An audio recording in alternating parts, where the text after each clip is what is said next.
Coach Shoop, we're going to start with Gary Furman from Kane Sport. Gary, go ahead. Hey, Bob. How you doing today?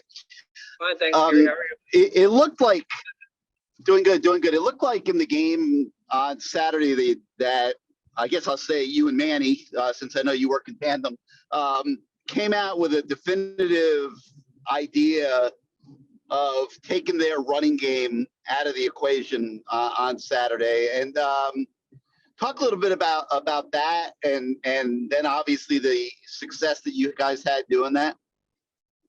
Yeah, that was certainly part of the game plan. That was priority number one. I mean, number 7 and number 8 had made a lot of yards from. They were very, very good along the offensive line, and we felt like it's always our objective to stop the run. And when we had looked at NC State's game specifically, the one loss they had was to Mississippi State, and I think they had 50 yards rushing, and the quarterback threw for 300 yards, but they'd only had 50 yards rushing. So the formula is always, stop the run, minimize the explosive plays, create takeaways, and try to do your best on third down in the red zone. And on not counting the fake punt, they had 21 rush attempts for 71 yards, which was 3.4 yards a rush or something like that. And on those 21 runs, part of my job, helping coach and helping the staff is analyzing our efficiency. And we had 14 of those 21 runs were efficient for the defense. So we're pretty pleased. It was a step in the right direction for sure.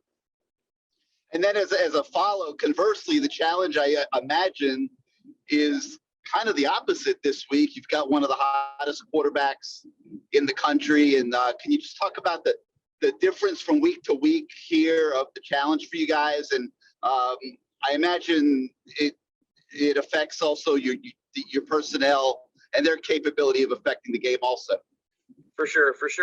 Each week, we try to identify who on our roster can do the job required to win that particular game. And I think this is what you just hit on the head, what makes being a defensive coordinator in college football, maybe the hardest job in all of sports. I mean, because, 1 week you're playing a team that's primarily a run. The next week you're playing a team that's in the top 5 in the country in total offense, pass offense, and scoring offense. And the challenges are, from week to week, so different. So, yeah, for sure that this week, clearly the pathway to success on defense is still stopping the run.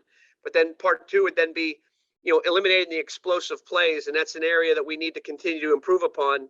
We did a much better job in the run game, but we gave up some long passes the other day. And certainly that was something we addressed last night in meetings and in the walkthrough. And as we get into the Pitt game planning this week, obviously, Pickett is playing off the charts, as good a football as there is, at the quarterback position. And they've got a really, really deep core of receivers, and including Jordan Addison, number 3, who has 11 touchdown catches this year. So, we expect their best effort, and certainly this week will present that challenge for Coach T-Rob, for DVD, for Coach Diaz, and the whole defensive staff.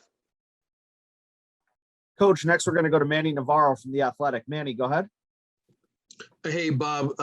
Wanted to ask you, I know you've been at this a long time, but the question everybody always has is, when do you put that young guy, that young talented DB on the field, right? When can you trust them?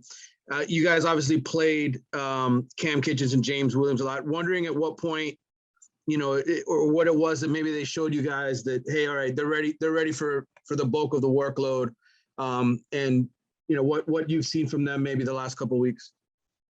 Yeah, I mean, those two specifically, it's consistent execution, on a daily basis in practice, and the maturity, to go in the game and execute what's required.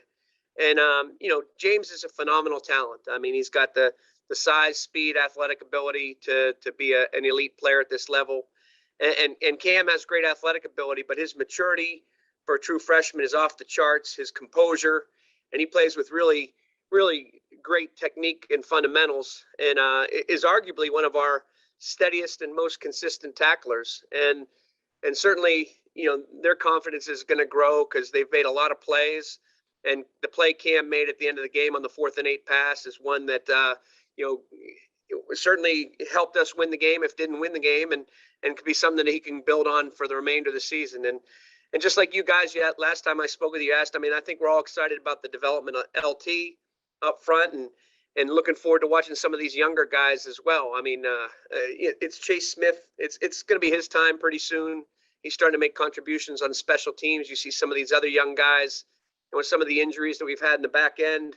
We've been talking about playing Malik Curtis some too, and he's doing a really good job day in, day out in practice. And so, it's that fine line, like you said. A young guy's got to prove to you that he's ready for the challenge. He's got to prove it every day with his work ethic, his knowledge, his fundamentals, his techniques. And I always believe this. I mean, experience beats talent till the talent gains the experience. And we're seeing that we have some really, really good young players in the program that I think all Hurricane fans should be really excited about. And I forgot one other guy. I should have mentioned him from the start, but Marcus Clark, who got his first, start at corner, just the way he's come along.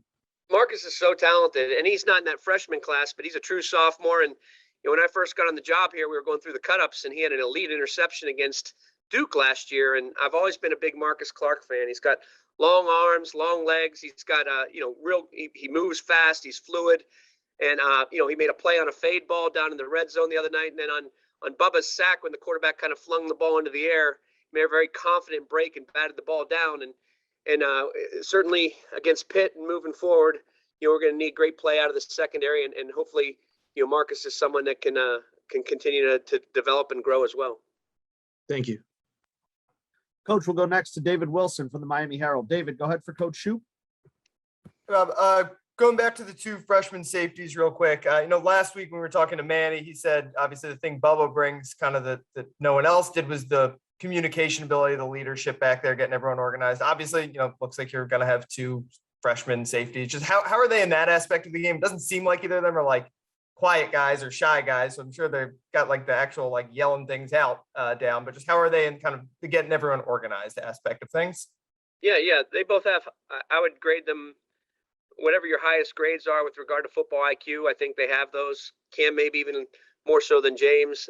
They communicate at a pretty good level, but I mean, it's just a matter of gaining experience and confidence and things along those lines. But, we always talk every day. I mean, T-Rob and DVD emphasize in the DB room all the time how important communication is. Not just communication has to be verbal and visual, and communication has to be given and received. And that's an area that we continue to grow with each week. And as I said, in playing defense today in college football with all the different personnel groupings, all the different formations, all the different things that you have to defend, communication is the first step in a successful snap in a game of football today.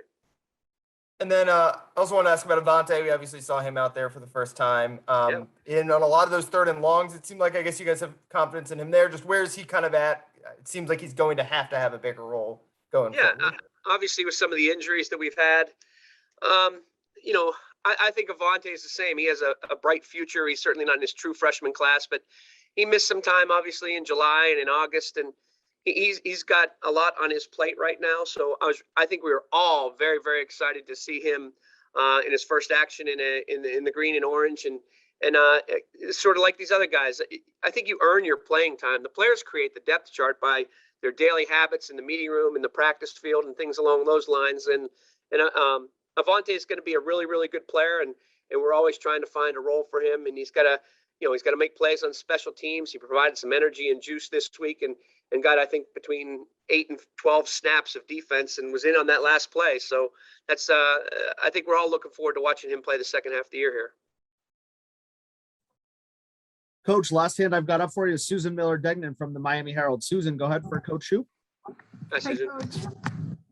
What does Miami lose without Bubba Bolden? How unfortunate is that loss? Well, I mean, it's a valuable experience for sure. Here's a guy who's played a lot of football at the highest of college football levels. He has a high football IQ. Bubba was a good, solid player. I mean, he's kind of a polarizing player. There's people that are really, really high on him, and then other people who question some things. But Bubba was he was the glue back there. He was a solid communicator. He was always on point in the game plan. He was somewhat like a coach on the field right there.